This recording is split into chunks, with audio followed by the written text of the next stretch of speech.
नमस्कार। उत्तर प्रदेश की विधानसभा के पास हम मौजूद हैं। आज देश 74वां गणतंत्र दिवस मना रहा है। गणतंत्र दिवस की आप सभी को बहुत बहुत शुभकामनाएं और अनंत बधाइयाँ। जब हम गणतंत्र दिवस की बधाई देते हैं तो ये जानना भी ज़रूरी हो जाता है कि गणतंत्र दिवस क्यों मनाते हैं। आप सभी जानते होंगे, उसी बात को मैं एक बार फिर से दोहराता हूँ कि 26 जनवरी 1950 को हमारे देश का संविधान लागू हुआ था। 2 वर्ष 11 महीने और 18 दिन की मेहनत के बाद बाबा साहब भीमराव अंबेडकर के ड्राफ्टिंग कमेटी के अध्यक्ष के तौर पर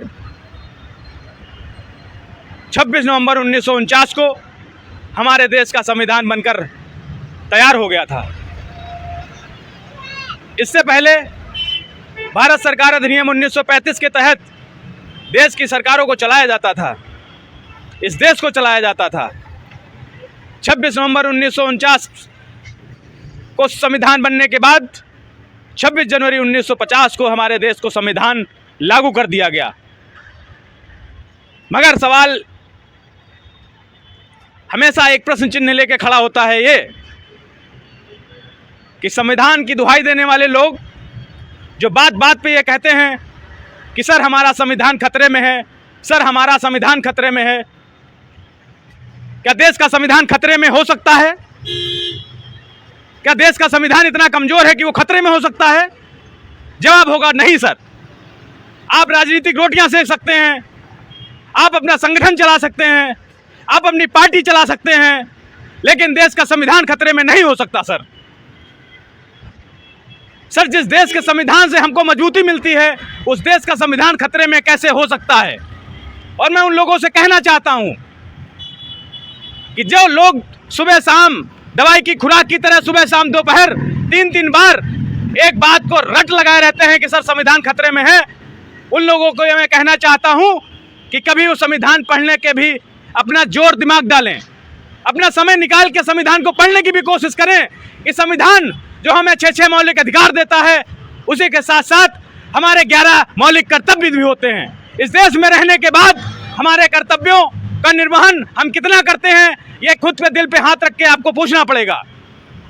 हमारे मौलिक अधिकार हमें सम्मान के साथ जीने का हक देते हैं, तो वहीं मौलिक कर्तव्य हमें ये सिखाते हैं कि हमारे देश में हमारे राष्ट्र धर्म को, हमारे देश के राष्ट्रगानों का, हमारे देश की राष्ट्रीय धरोहरों का हमें सम्मान करना चाहिए।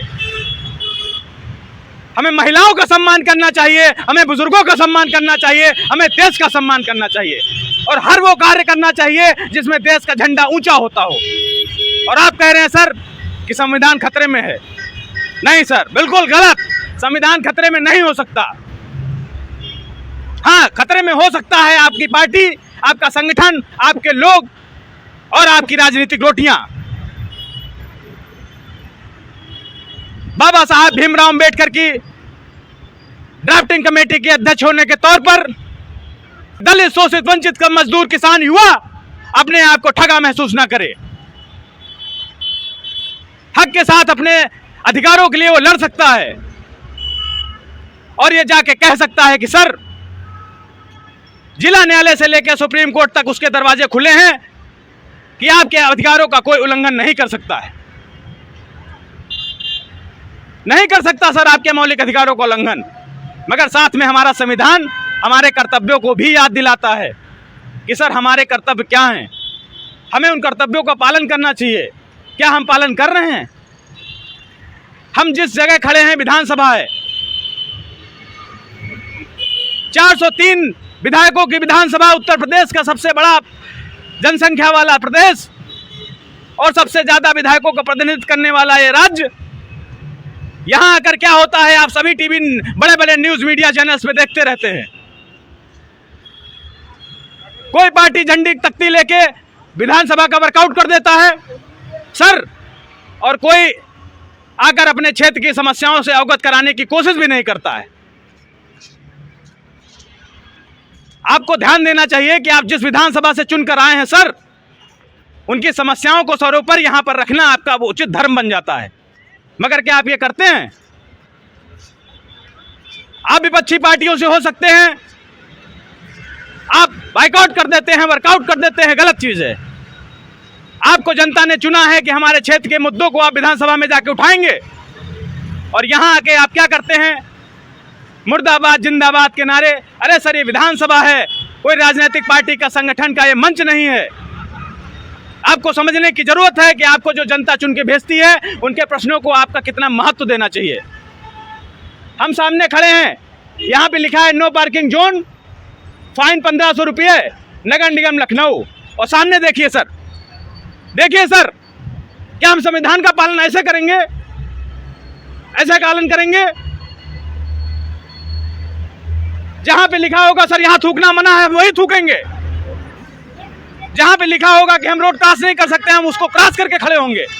सर, ऐसे संविधान का पालन करेंगे, ऐसे देश को आगे बढ़ाएंगे? आपको सोचने की जरूरत है, जागने की जरूरत है, जानने की जरूरत है। हम चाहते हैं कि अपनी आने वाली पीढ़ियों को हम लोग इस चीज से अवगत कराएं कि हमारे लिए भारत के संविधान में सब सर्वोपरि है, तो हम भारत के लोग, we the people of India. जय हिंद।